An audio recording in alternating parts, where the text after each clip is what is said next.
Posting up pictures, trying to look like you winning. I'm writing rhymes in the kitchen, soaking in moments we live in, yeah. You got the nerve to be on me, faking your life for the IG. If you got my number, don't add me, cause baby, I'm on hiatus. Hey, guys. It's your host, Alona V. And thank you for tuning in to Grown Dating Talk this evening.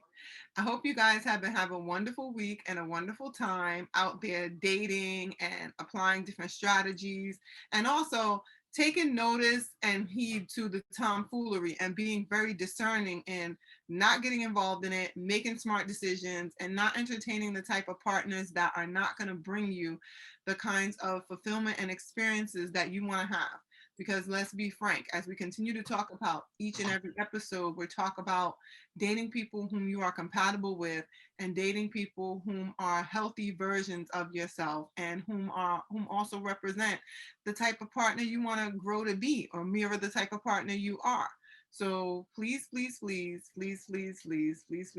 you're out here dating, if you find somebody that's playing games and games are not what you want to play, leave them alone. Do not go tit for tat. Don't entertain the playing the games with them and jumping in the throne. There are some people out there who are like, look at my wrist, I got time today, and they're willing to do it. Leave them ones that are for the arena to the people who are fine with they got time on their watch to jump in the arena. It's fine with that. If you don't want to deal with the arena games, then don't even engage in those people. Leave them alone, move on, save your time and energy for bigger and better things, okay? But in the meantime and in between time, continue to send in emails. Email us at growndatingtalk@gmail.com and let us know your thoughts on the shows, any questions that you have. I love the fact that there are a lot of people suggesting topics for season 3, and even throwing out topics that we've had on season 2 currently. And I want to thank those people for sending their feedback, sending their suggestions of topics and their perspectives on it, because it's greatly respected. And I love all the input, because this platform is not just about what I feel, it's also representative of what the greater population of the viewers out there feel too. We want to represent your opinions, your perspectives, and your experiences, because they're all very valid. They're all very valid when we're talking about mature dating and the dysfunctionalisms that we encounter when trying to date, and also getting rid of a lot of these mindsets and things, because at the end of the day, these behaviors are rooted in mindsets, and these mindsets started somewhere. So if we get to the root of these mindsets and we chop away at that and refine it and water where it's dry and peel away where it's dead, then we're going to have more overall finished results with regard to our dating life and the happiness that we're going to encounter. So tonight's episode, we're going to talk about examples of toxic femininity that we don't talk enough about. Okay, we're quick to talk about the latest thing going on with the most famous actor or rap artist or music individual, or the latest drama going on in someone's life, right?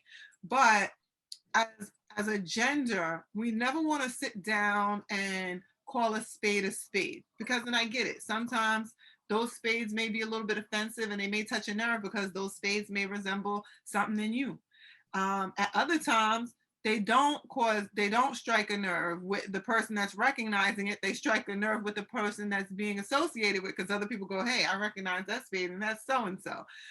So at some point, some of the things that we're going to talk about may trigger you, and it get to a point where it can trigger you a bit, and we understand that. But I'm just hoping that from those triggers, from that point of realization and familiarity, we can come across and come to a place where we can change, because where change occurs, there's better fruit to bear. Where change occurs, there's better fruit to bear. And we're also going to talk about the modern woman, the modern mom, not only who she is behind the scene, because we talked about that in episode 11, but the kind of things that she needs. How does she go about caring for herself?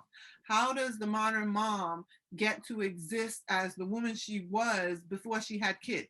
And I'm not talking about going out, partying, drinking till the end of time, coming home at 3 and 4 in the morning. No, I'm talking about when you are so used to caring for so many, caring for others, and putting everybody else before yourself. How do you reprogram yourself, and when do you make the time and schedule the time to decompress, to feed who you are, to sit down and think about and feel your emotions and acknowledge that you are an actual person whom is out here functioning wearing so many hats.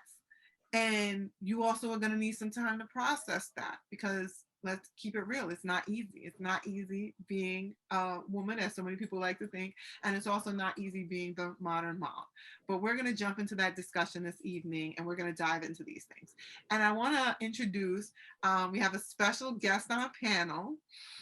We have Vincenti, and I want to take some time. Vincenti is a great individual. I've known her since elementary school, folks, so I'm so happy and honored. I'm going to give her a second to introduce herself, because she is one of the greatest fashion designers that I know of. Oh, girl. Oh, yes, I'm going to throw it out there simply Those because are big words. I have worn her fashion, and thanks to Lou, okay, like thanks to Tisha, my sons wore masks through the pandemic. That's right. Yes, because if you have teenagers, then you know that teenagers, and especially little kids, will put up fights for things. If they don't want to wear something, they're going to state their opinions and perspectives, and they're going to push back, okay? And when my kids push back, I pay attention. I pay attention when my kids push back, because that means that something's not comfortable for you, and I want to know what's not comfortable for you, so this way I can address it and tend to it. And when my kids were pushing back during the pandemic, my youngest, who was 14, was pushing back because of the mask. He didn't like them. They felt uncomfortable on his face. I was like, oh my God, what am I going to do? Because I need to protect him from COVID. And, you know, you're keeping them in quarantine. And we were going out hiking and things, because I needed them to get some outdoor time, get some sun, and also not go stir crazy in the house, but keeping them away from people. And, you know, so Lou made these great masks and things from this African material, and I'm just overjoyed because you helped my baby not get COVID, and you helped me take them off, and they loved it. They were rocking it, sending pictures to their friends of their masks. I was posting them on Instagram, so it was really, really great. So I'm so thankful. So thank you for being on today, and please introduce yourself to the viewers. Tell us. Okay. So hi everyone. I am Lou Vincenti. I don't know. We've actually known each other, like you said, we've known each other since elementary school, since we were little itty bitties. Yeah. And then I think it was maybe junior high school where you had moved away, and you know, that's that. But because of Facebook and everything like that, that's how we all, like everybody back from third grade, first grade, we all reconnected. And so that was an amazing thing. I work as a pattern maker at a manufacturing company. I make, you know, patterns, and I do have a little design, what do I want to call it? A project that I do that I'm working on, trying to build up. Modest. This is not a project. You guys need to go check out Square L7. I'm gonna tag it. I'm gonna put the Instagram up there. The code is fire, please. When you have people out here whom are, you know, doing really, really great, throwing on your fashions and stuff, that is a blessing, please. Yeah. Lou's gonna be humble. I'm gonna shout it out. My girl's about to be big, okay? She's about to be big. Okay.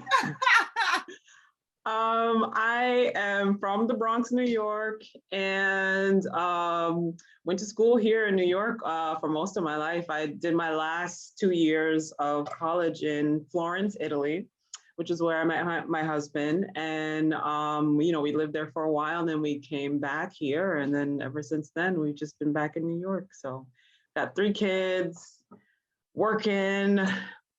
And that's like modern mom, I think, right there. Yeah, you're wearing beautiful hats. You are the chef, you are the therapist, you are the doctor, you're the triage nurse, you're everything. Yeah. Shoot. We used to our own kids at times. like moms are like batteries not included. That was what it is. That movie back in the day, that's who we are. We are one of those gadgets that's just, we don't die out. We don't die out. Just going. Yeah, we're just going. So it brings us to the topic that I want to jump into tonight. Different examples of toxic femininity that we don't talk enough about, because I know I, for one, as a mom was I was tired. I was sick and tired when I would hear people talk about this first one that I'm going to talk about on the list, because growing up as a woman, I always heard a lot of women say to women, well, when are you going to pop out babies? When are you going to do this? When are you going to do that? When are you having kids? Or I just don't see how you can be happy without kids in your life. Once they see people dating, and not just dating, but you formed a relationship and you found a compatible partner, you know, the older generation looks at that like, okay, so when are you going to start just popping out kids, because we want to be grandparents? And me personally, I would think about that and say, well, wait a minute. Women are so much more than like femininity, and being a woman has so much more than just what's going on in the Being uterus. a mother, yeah. Yeah. And not, you know what, and you know what's also not fair about that as well is because we're attaching the idea of being female, the idea of being a woman to being a mother, and not everyone is either meant to be a mother, fit to be a mother, or even like even what's the word? Not even able to be a mother. Like there has been Yes. many women who, you know, they try in vitro, they do this, they do that, and they cannot, you know, get pregnant, unfortunately.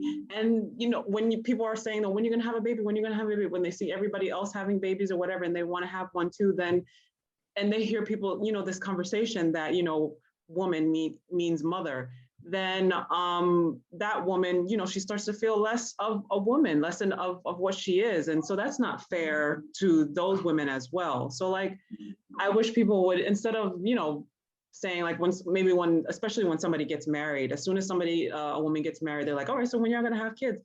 No, you don't know if they want to have kids yet, or you don't know if they want to have some time to just be just them. Because what I remember when it was just me and my husband before we had kids and everything like that, it was such a special time that it was just us. Even when it was just one, like it was a nice cozy time.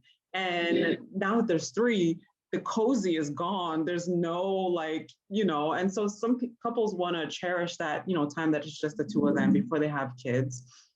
And, you know, maybe there's other things that people want to accomplish first before they become mothers and things like that. So like that whole thing, when you're going to have kids, because then once they start having kids, and then if this woman has more kids than a person thinks that they should, then like, okay, when are you going to stop? You had enough of them babies. Yeah. I don't have any more room at the table for your kids.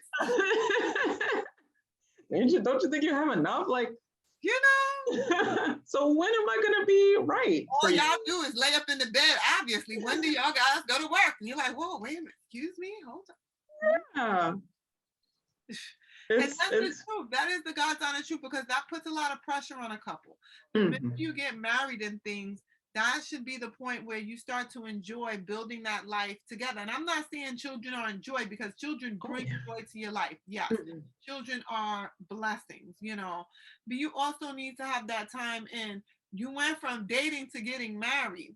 If you didn't live together, then you need to learn what it's like to live together before you bring kids into that equation, because I need to know what are my partner's hygiene, like habits and stuff when it comes to the house. I know you're a clean person, which is why I'm with you, but how do you function on an everyday basis? Are you leaving dishes in the sink? Are you leaving food on your side of the bed and expecting me to pick it up? Is your laundry make it into the laundry basket? You're just gonna sit on the floor scattered, you know. And not even just like hygienic issues. There's even things like, you know, a person's temperament, their temper. Like, is somebody gonna fly off the handle just because of like one quick thing? Because, you know, kids, they get into everything. They do just the most ridiculous things. Is this person that I'm with gonna like start snapping off on my kids because they made one little mistake or something like that? Like, you know these things first and work on it with your partner, you know, instead of like, you know, just throwing kids in there and then we all figuring this out all at the same time. Because you need to be able to say, look, hey, no, my child needs more patience and understanding right now. Like, this is a phase that my child is going through, and this is very normal. Or this is a phase that a child goes through, and this is very normal. Because there are, like you said, that when you deal with when you don't know what a person's temperament is, and then kids get involved, that can get really sticky, Mm-hmm. mucky, icky, Yeah. you know what I mean? Because you have to trust this person with the kids Mm-hmm. that you guys have together. And if you're not together, you have to be able to trust this person around your kids. Because some Mm-hmm. people are great when you're dating them.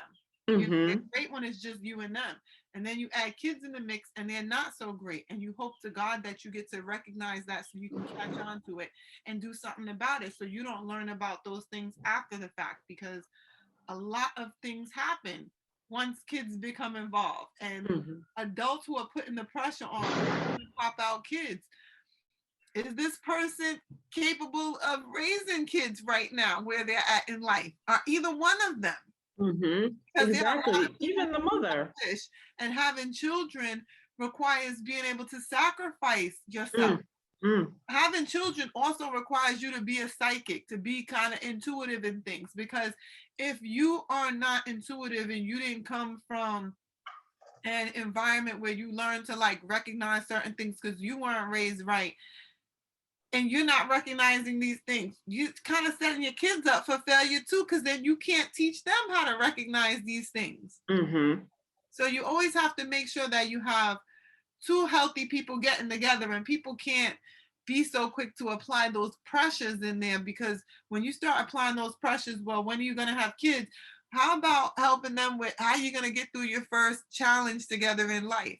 Yeah. The couple And up there first, like financial time. How do you handle debt? Are you responsible with this? How do you handle bills? How are you mm-hmm. guys going to plan together with a savings? And before you have kids, how do we plan to set aside money so we can afford our kids, so this way we're not struggling? Because a lot of times, what do the elders do? They tell you, and people in society go, marry young, marry young. And I had a meme up the other day on the Instagram page in which it was a young lady I saw on TikTok, and she was like, older people like to tell you to marry young. And she's like, so what? So I can be like you, strung out, no, they were saying wait till your later years or something to marry and stuff. And it's like, so what? So I can get passed around in my 20s and end up a single mother with a kid strung out and all this stuff. And I was like, whoa. But and when I started to, it was funny. But when I started to think about it, I was like, you know what? Some of the advice that they would give was real outdated. It wasn't relevant. And the mm-hmm. things they were pushing is like, that was counterproductive to Yeah. what was really best for the couple. Because if the couple gets together at a young age, yeah, of course you want them to have kids, but then they're not experienced. And they're So, not maybe not ready too. The thing also is that with that whole marry young, have kids young and stuff like that, which is so like, I had my first at 25, and a lot of my friends have, had their first later on in life. So like my oldest is already he just turned 15. And yeah. some of my friends who had theirs later on, their kids are still small. So I'm enjoying a freedom that they don't have, which is great. And I'm in my 40s. But the thing is that the whole and that's the whole like maybe the positive side to having them younger or whatever.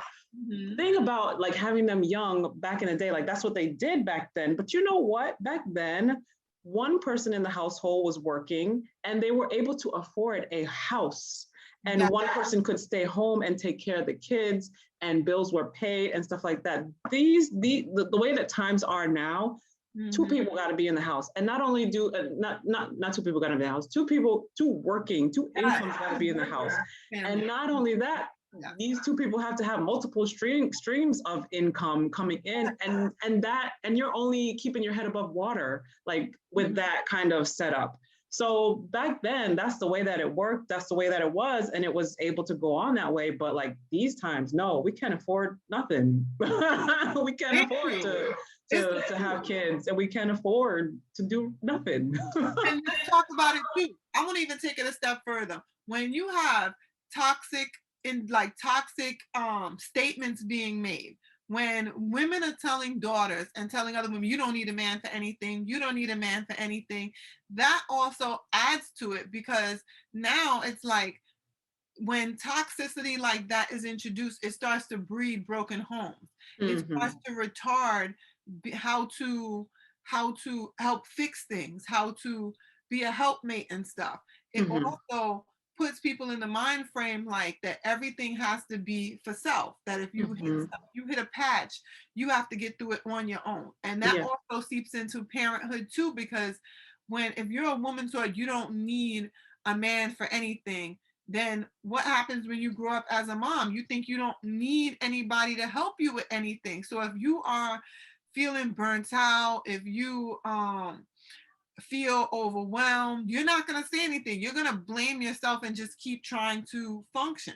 You're going to push your point to like over functioning in your role, because you want to be a really good person. You want to be a really good parent. And you also want to try to meet the expectations of society. And the standards. Yeah. And it's a little too much too, especially for one person to do by themselves. You're digging yourself into a deeper trap. And it's very hard to get out of once you're like, well, a trap is a trap. A trap is meant to keep you in a place. And the reason why it's a trap is because it's hard to get out of. Like, if not, then it's not a trap. And you're getting yourself into a trap.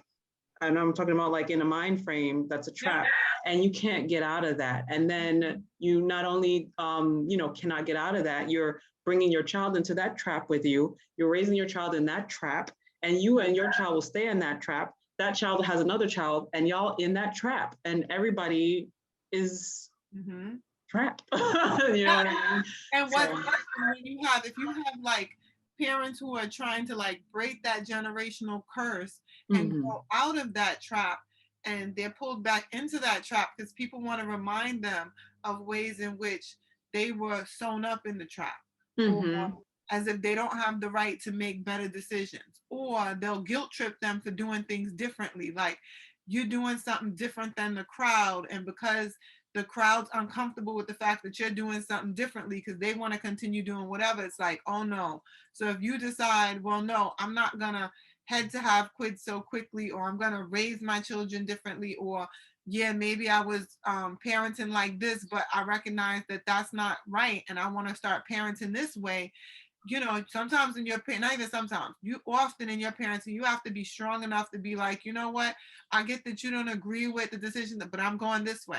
I get that you don't agree with the fact that I'm not ready to have kids yet, so I'm not going to do that. So I'm going to go this way. I still love you, but this is what I'm going to do. Or I decided to have kids, but I didn't like the way you raised me, and I tried this your way, and that's not working. I'm going to do something differently. I'm going to go this way. Like, that's that part. Moms, we need that strength, and we have to build that village to encourage each other to say, hey, don't kick the next mom down or kick the next person down because they're doing this. Don't seep that toxicity in and putting what you feel someone else should do on them. If someone's not, and if you see someone not doing something right in their momming, then what are you prepared to step up to do to help the situation? Don't just point your finger at the individual and go, well, they're young, they're inexperienced. So help them. If they're young and they're inexperienced, put your experience in. If you don't like the way they're doing something, show them how to do something better. If you feel that they should be having kids soon, then maybe have a respectful conversation with the person that you're closest to. Don't put the pressure on the couple. And also be willing to like zip it and listen and hear what they have going on, because they may have a career that they want to pursue first. They may have a musical passion that they want to pursue first. They may, like, the same way that they guilt trip them with kids, they guilt trip them with school too. You got to do schooling this way. You got to finish college. But what if that person's not meant for that path? Like, I feel like toxicity is when we are trying to force these paths, these preset, predetermined expectations. And then we should be sitting back, really looking, listening, and trying to help. You know? And to add on to the part where you were saying, what are you prepared to do to help this person? Because you got a lot to say, but you are at the end just going to watch me as I flail around and fail. Are you going to help me have these kids and stuff like that? Maybe it's a lot to take on to have a kid, to have kids, to have a family and stuff like that. Maybe I'm not ready yet to take on that responsibility because I don't know how I'm going to balance work. I don't know how I'm going to balance my hobbies. I don't know how I'm going to. So as a person who's saying, so when you're going to have kids, why don't you start to show this person, oh, I'm going to be available for you if you need to, babysit and stuff like that. But these are just people who are just like, when are you going to have kids? And then, they disappear. Oh, I'm not watching your kids. Why don't you come over here with those kids? No, you know what I mean? So like, why should I go and set myself up when there's going to be nobody to help me? Yes. And also, too, like you said, I like what you said about introducing themselves to be a resource, because that's really important, because a lot of times people grow up and they assume, like, when they get in relationships, they assume that family will just step in. Sometimes family doesn't. Family's like, oh, they're happy to see the child. They come around for a little bit and then they step back because they're like, that's your kid to raise. That's not mine. That's not my responsibility, you know? So also being able to identify, like, which family, you know, members are going to be good resources to step up to help out with this ahead of time, to alleviate that couple's any stressors that they may have. Like when the kids are going through the terrible twos, so-and-so is your point two person, because they know how to help with that. Because as a parent, sometimes it's like the kids nowadays that are coming in. Back when my kids were young and they threw tantrums at terrible twos, I could sit there and be like, all right, you're going to kick and scream, do that. I'm gonna scream with you. And my kids are looking at me like I'm crazy, but it's like, this is what you're doing too. Sometimes you mirror these things back, and it's like kids look at you like, but they're you like, what's wrong with her? Yeah, I was like, oh, now you stop. So now we just looking at each other, and I'm fine with us looking at each other, looking, what's wrong with you? I don't know. I'm trying to figure out what's wrong with you. So we all right, you all right, you want a happy meal? We're going to happy meal. Okay, we're going to do this. You know, because I'm still your friend. I still love you. It's just, let's talk about what was going on earlier. You upset because you wanted the beanie bear? Okay, we could get that beanie bear. Let me know next time that you really wanted the beanie bear that bad. You know what I mean? Like, it's just different things, and you got to be there to, like, really listen and hear them out. But then you'll have other parents who jump in and be like, oh, look at that right there. That child, kids don't know how to act. Get anger. Something's going on with mom. Like, this child's having some emotions right now. Let's help this person get through it. Or the parent that don't know how to respond to it when the kid is like acting out and they're like, what the hell am I supposed to do? Some parents will snatch their kid up off the floor. And it's like, that's fine for them. And other people without kids will be like, that's damaging. And parents will sometimes, I've seen it, like parents have toxicity. Mind your damn business. You don't have any kids. You can't tell me what to do with mine. Sometimes the people who don't have kids can make some suggestions, because even though they know what to do with X, Y, and Z, they're a person who stepped back and removed them. They can make a suggestion because they're standing outside the glass house. And they can see what's not working. So, and sometimes, you know, do in that mothering thing, that the people who are standing back, if you see what's not working, step in and acknowledge that you see what's not working, have a suggestion for what might work. Don't just be like, oh, that's not, I don't know what to tell you. You know, or look at how they hear, that's wrong. Like, step in and let's help them with what's right. You know, family too. Instead of society judging the moms. And you know, there's a lot of mom judging, a lot of mom shaming and stuff like that. They're not judging the dads and stuff, like, look. Because you see mom acting crazy. Why is mom acting crazy? Maybe because dad is not helping. Like, that's not okay. Dad crumbled up Oreos and put it in a bowl, and this is somehow acceptable because we put milk in it. Like, wait a minute.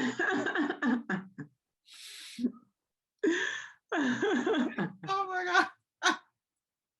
Dads will let them dress themselves and they can go out as whatever, they go out as a superhero today. And they be looking crazy. Like, if I let my husband take my daughter to school in the morning, when I go pick her up, or I see her in the afternoon, she be looking crazy. He have her dressed looking like a bum, hair looking like all over the place. the hair, some of the hairstyles they'll choose, and for them it's like, you know what? I did my part though. As a parent, I did my part. You know, you're right. As a parent, you did do your part. But now I need your moms or something to pull you to the side and talk to you about, you know, there are some places that you could, tutorials you can look at for some different things, so you could do some better parts. You do your part, but some of them parts that you're doing are a little crooked.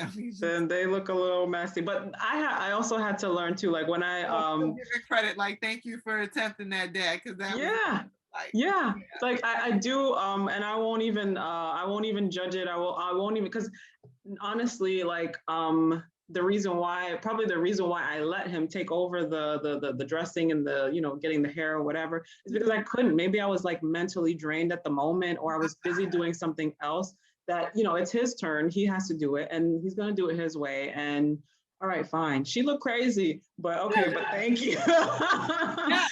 Thanks for helping. You know what? That's one thing I can definitely agree on, because me and my daughter's father, we're divorced. We were not together when raising her.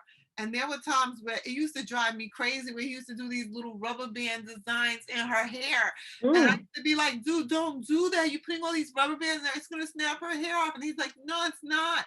It looks so nice. And it used to drive me crazy. But then, I had to take a step back and say, like, you know what? At the end of the day, it is a godsend because you did something to her hair. It's not like she was walking around with her hair messed up. No, you made an attempt and did the best that you could, and I'm thankful for that. And when I think back on those things now, it's like that was cool. Even at times when he would let her dress herself and pick out her own clothes and then bring her, and I'd be looking like, what the fuck? Excuse my French, but that's my baby. She cute. Thank God she cute. So she looks good. You know what I'm saying? Like when you have cute kids, your kids look good in everything. So exactly. even if they don't match, it still looks cute because they're cute. So you gotta thank God for that. But I'm like, yo, is he serious? And why is nobody talking about this? People are talking to me about the amount of money I'm spending on a child, where how many clothes that she has and the different types of outfits that she has. And it was like, this is excessive. The child has a North Face. The child should not have a North Face jacket. And I'd be sitting over there like, can somebody talk about these rubber bands in the hair? Like, can we have a discussion about this hairstyle? Like, match colors, but you know what? But I'm still thankful because, again, like you said, that point when you're feeling burnout, it's good to have that other parent who can step in and take over. Yeah. They're not going to do it the same way you're going to do it, and you know what? That's okay. That's okay.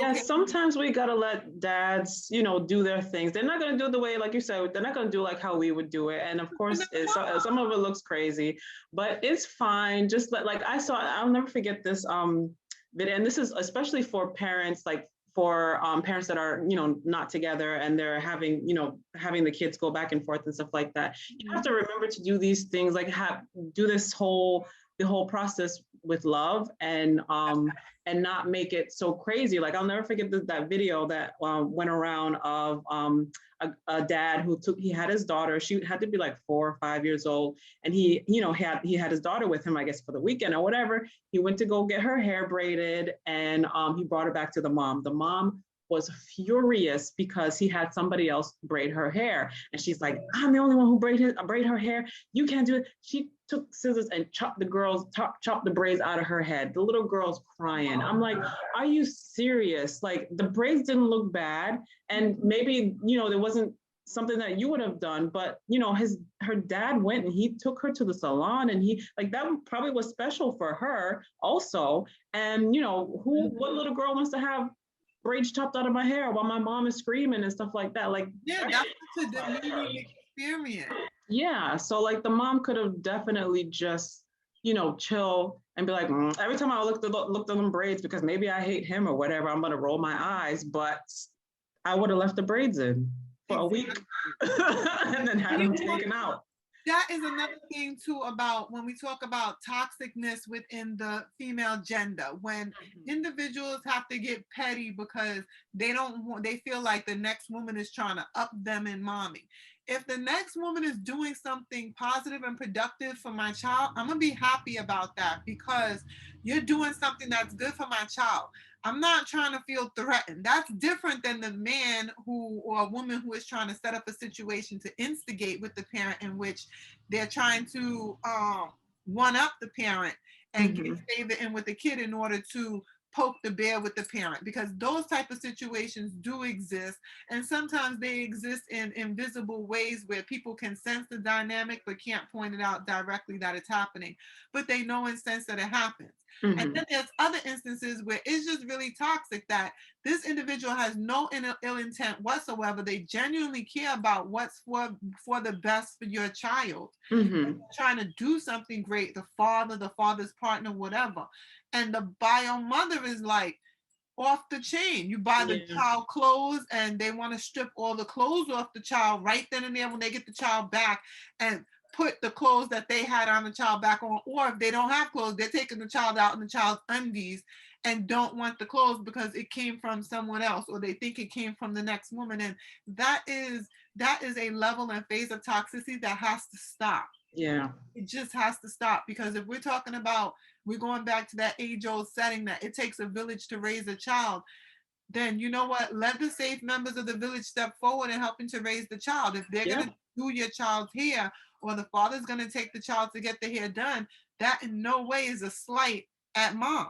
Yeah, because your mom is mom always. It don't matter. Yes. And I've seen, like, there's situations where even mom is toxic and the kids will still be riding for mom. So it don't matter how, you know, if you think that the new woman is, you know, prettier, she's younger or whatever, like your kids are still gonna love you. If the new woman is buying better clothes or buying any kind of clothes at all, like your kids are still riding for you because you are their mother. So there's no reason for you to go and feel threatened that way, and for you to behave in that way, because it doesn't make any sense. Your kids still love you. The difference between like a mom who's like going through things, and you know, you're trying to grow to be better with your kids and be better mom, be better parent and stuff. And there's a difference between a mom that's like, you ain't shit, and you're not trying to do nothing to change yourself and better your situation. Then you're not giving your kids anything to respect about you. Yeah, and not only that, like the best situation, especially if you're no longer with the child's father or anything like that, and the child's father is with someone else or whatever, the best situation that you could hope for is that the new, you know, woman or whatever, the new partner is good to your kid. That if this person is buying stuff for your kids and taking your kids out and stuff like that, then why would you be mad at that? So that's another, like you said, that's another toxic female thing that, you know, we kind of do to each other, which is not right. That needs to come down. Thing that what the gender does to each other too is when they see a woman who's hurting and going through things, they don't step in to help. They talk about it. They kick that person while they're down. They talk about, oh, look at how this person is in this. There's situations where people are in some real intense situations and they're scared. And people are like, oh, this is a bad person, this is this, but they're really scared and they need help. And then what? You know, even if their partner, the ex-partner knows something's wrong, but then the ex-partner doesn't even want to step in and help because they just don't want to have the burden of dealing with whatever. You know, I think that we definitely have to be more supportive and more opening to listen, to be able to recognize when something's wrong so we can step in and do something about it and help. And also and help at a pivotal time before it gets really bad, before it gets, you know, that rock bottom worse, to really be able to step in and help, and also to prevent that toxicity from seeping into the kids. Yeah. Because at the end of the day, they're the ones who are impacted by it. Dad doesn't get to see his kid because issues are going on between him and the mom, and now he doesn't get to see his kid. That hurts the kids. And the kid grows up and thinking that, you know, dad doesn't love them, I wasn't good enough, this and that, and then they carry that over into their next relationships, and then those relationships carry over into the other relationships. Like, we are literally, as mankind, destroying ourselves because of the way that we're treating each other and the way that we're not treating each other. Like, the mankind is being destroyed, not by the environment and stuff like that. Mankind is being destroyed by mankind. And so that's another thing. Like, we definitely do not care enough about each other to fix this mess that we're in. The world is literally a mess. It definitely is. And in talking about like the world being a mess, I want to bring up our next point in this whole toxic, this toxic things that women do that we just don't talk enough about when talking about like judging women for the feminine products they use. Because there are women who will sit over there and judge women for using tampons as opposed to pads, for using natural products as opposed to commercial products. There's a big thing now push on using organic, and it's really getting ugly. It's really getting catty. It's as ugly as and touchy as the topics with kids when you're having kids, you know.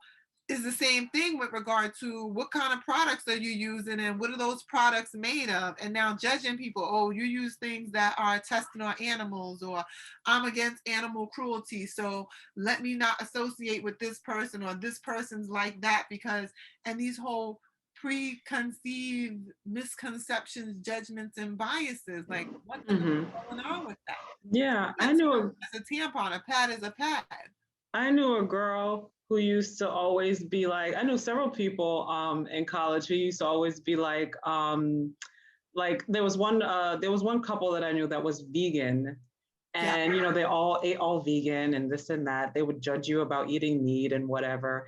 Yet they were heavy smokers, and they were like pale, no color in the face, eyes just sunken, and talking about that they are the picture of health with cigarettes, and then telling me that I should not be eating meat. And I'm like, I mean, are you serious? And then I knew somebody else would always be like, you know, looking at you and while you're eating meat and stuff like that, oh, that meat, blah, blah, blah, while wearing like leather shoes and leather jackets. And I'm like, I want to send you pictures of how what you eat, how this was impacted by the stuff, the effect that it's having on the animals that are being used for you to consume and stuff. And like you said, but they're walking around in a fur jacket or some snake skin pumps. Yeah, sneakers made out of leather. Maybe you don't have a cow in your belly, but you sure got a cow on your feet. I'm going to take it a step further. You talk about caring for mankind, but you walk past the homeless people in the street and you don't give them jack, because you know, there were times that I would give, you know, money to the homeless people. I didn't have a problem doing that, even if I didn't have. I'm the type of person that even if I don't have, I still will give and help others. I take from what I don't have to help others, and that's something that I don't think a lot of people know about me unless they were, I guess, maybe one of the people who were fortunate enough to receive that assistance from me. Whether they knew that I had it or not, it's like I gave even when I didn't have, because I care about the betterment of others. And I know what it's like to need and not have. And not have. What it's like to be out of a hardship and go without, you know. I in addition to that too, like there are a lot of people who will say, oh, I eat this way and I eat that way, but what are you doing to help others? In what ways are you trying to give back? If someone's in need and they help you, can they call on you to be there for them, to help them out in some ways? And some people are not appreciative of ways that people can help them because they have an assumption like this person makes this amount and they don't do these things, so therefore they don't care about what's going on. But you don't know what that person's financial obligations are behind this. You don't know anything that's going on with them, so don't assume that because someone has, they can help. And also don't assume that just because someone's talking about they're a good person that they really are, because you never know what's going on behind the scenes. And going back to like helping the homeless and stuff like that, like some people will even tell you like, because I, you know, reach into my pockets and give money to people and stuff like that too. People that you see on the train, especially if you're from New York and you see these people on the train all the time. I would give, if I had it in my pocket, it's just dangling in my pocket, let me just give it to this person. And some people will look at you and say, well, you know, they're going to go and buy drugs with that. And I'm like, you know what? I don't care. Not that I don't care, but I mean, like, this person is literally, it is not easy to sit up in front of a whole bunch of people and say, look, I need help. I need money. This person, they might take the money and, you know, get their little fix or whatever, but like, they might even take some of the money to get a little something to eat, to buy a coffee or something like that. I mean, I understand, I don't want to support somebody's habit or whatever. So I did get into the habit of like, especially if I see them in front of a store, I say, hey, would you like me to get you a coffee? Would you like me to get you a sandwich? And I'll go in, get them a sandwich, come back and give them their food. But like, to automatically assume that, you know, when you see a person begging for money and stuff like that, they're going to take it and spend it on drugs or spend it on something else, then, you know, that's also not fair, because it like I said, it takes a lot to get up in front of a whole bunch of people and beg. Like, people are literally begging for food. There was one time where I saw a guy came in and he had his pregnant partner, they had a baby, and he just came in and he started talking, and they must have like just got off out on the street, like, because they still had their belongings with them and stuff like that. And I started getting emotional. And I just went into my purse and I just took all the money that I had in there. I was like, please, just take it. Because to get up on a train with your child and your wife or your partner or whatever, like that takes a lot. And ask people for help. That takes a lot. And so don't kick a person while they're down. Help them. I'm gonna be real candid, and I'm gonna share some personal experience on this subject and topic. I've had situations before where, I've been homeless because I left a relationship or whatever at the time, left circumstances, and decided that I no longer wanted to deal with those circumstances. And I only had whatever money that I had on me, and it wasn't close to the next paycheck period. And there was no money in savings because, my money was used to pay the bills and support, the kids and maybe the relationship I was in at the time, and other things that, the lifestyle. And when you have to get up and go on things, people will assume, okay, well, this person works and they make this much, so they should be good. But what if they're not? What if they're not good and they really do need help? What if they need help with food? What if they need help with that light bill? What if they were dealing with some type of circumstance where someone was controlling it? Whatever the situation is, but don't assume and make assumptions, because at the end of the day, you never know what's going on in the background. So what I do is, when I help people, I help, and I help on a basis of, like, what I think to myself is not my business. And I don't mean this in any negative way, because there's some people who are gonna not be happy with the way I'm about to say this, but it's not my business what you do with the money when I give it to you. Exactly. I'm giving it to you to help you pay it forward. I hope that you're gonna put it towards what you tell me you're gonna put it towards. Yes. Some people, they will feel uncomfortable saying what they really need the money for and try to make up a lie. And that doesn't mean they're going to use it on something dishonest or bad. They just may be ashamed to really talk about what they're going through. So they may make up a reason for needing it, or they may not want to talk about whatever hardship they're going through. So they may lie to the people they love, or, you, like you said, a homeless person, you don't know what's going on in the background. What if you assume that you could just give this person anything and they're allergic to what you're about to give them? Just because they're homeless doesn't mean they can eat anything. Doesn't mean they don't have dietary requirements and preferences. If you see a person that, I've heard people say before, this person doesn't need help because look at how they're dressed. How do you know that? But how do you know if they didn't acquire those things when they had better resources, and now that they're on hard times, that's all they have? Yeah, this could be day one on the street. But how do you know if they squandered their money away? You don't know anything. You're making judgments. And then you're not really helping to pay it forward and helping someone. The purpose of helping, if we look at the Bible, and, I'm not a saint, so I'm not going to sit over here and people go, she's quoting the Bible, she thinks she's better. No, I'm not a saint. I'm still growing in life and growing as a person, and being, growing to be a better person overall. But one of the things that I recognize is in the Bible, when Jesus helped people, he didn't care what was going on in the background with them. He tried to help a lot of people. He did help a lot of people, but he especially didn't judge people. So it's the same thing. When I'm helping someone, I'm not judging you. I'm really trying to assume the best about you and help you.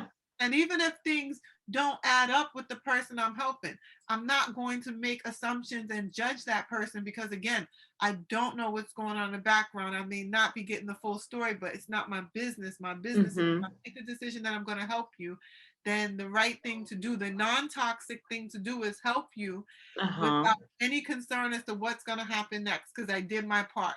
Now, there are a lot of people, when you do that, it helps them. They may not tell you right away, but you might just find out later. You see them doing well for themselves. I'm happy. We don't have to talk about it. It didn't have to be broadcasted. I'm just happy that whatever that did help create a good domino effect for you. And some people come back and they're really, really happy to want to share and thank you for what you did, and there are some people who might shit on you. There's some homeless people who are not really homeless. You help them out and you find out that they got a 9 to 5. And they put on a real good show just so they can squander away your cash. And you're like, oh, because I know we saw that reel out there with that woman that was pretending to be old and handicapped, and come to find out she was paying her Midtown Manhattan rent or something like that off the money on a fine restaurant. So, you know, I say all that to say that just because you assume what a person puts up for you to see, that there's you never know what's going on behind the scenes. So when you help someone, help with the intention of not judging who they are and what could be going on in the background and whether they need your help or not. Yeah. Just help with clear, you know. Just help with a clear conscience. You did your part. And if they use it to pay their Manhattan rent, then that's what they're doing with it. And you can decide if you see this person again, still begging on the street and stuff like that, you can decide if you want to help them again. But like, you know, $1 that you give them, the $5 that you give them, that's not going to break nothing. It's not going to break you. And it may help them to just, you know, get the loan shark off their back, or I don't know what it is that they're asking me for this money for, but they're clearly asking it. They need it for something. And it's my $2 here, take it. You seem to need it. It's in my pocket. I'm not using it. Here, take it. Meantime and in between time, we're going to exit out tonight, ladies and gents, and we will see you all next week for part 2 of the toxic things that women need to talk about that aren't talked about enough, okay? Let's get to it. Yeah, look. I said I hop on the track like the Metro Green Line and ride the motherfucker till my fare car decline. Jump in the whip, then I chuck up the peace sign. Niggas hating cause they bitches got me on rewind. Repeat, you ain't fucking with me, then beat feet. I beat cheeks, bad bitches want me between sheets. Cold freaks once they take a shot at Ciroc Peak. Rap sheet full of gun charges and robberies. P89 on the side of the car seat. Cops in the rear view, speed up your heartbeat. I'm in the streets going harder than concrete. Ain't shit sweet, but the switches in Rock Creek. So beat, get the fuck on my lane, mo. You lame, mo. The fuck is you in the way for? It ain't a game when I'm chasing the bank rolls. The pesos got me spitting lyrics for days, though. Came out of prison on a mission. So listen, spitting crack for niggas with addiction. Heavy dose of truth, no prescription for that. My lyrics is facts, all them other niggas is whack. Been honest is black, Planet.com, my nigga. Just a youngin' spitting mediocre bars, my nigga. Then I got to writing songs, my nigga. On my own, ain't nobody put me on, my nigga. I did it myself, ain't nobody offer they help. They offer they self, so I played the cards I was dealt. Was stuck in my ways, I ain't had no waste of space. No clubbing for me, getting money, nothing for free.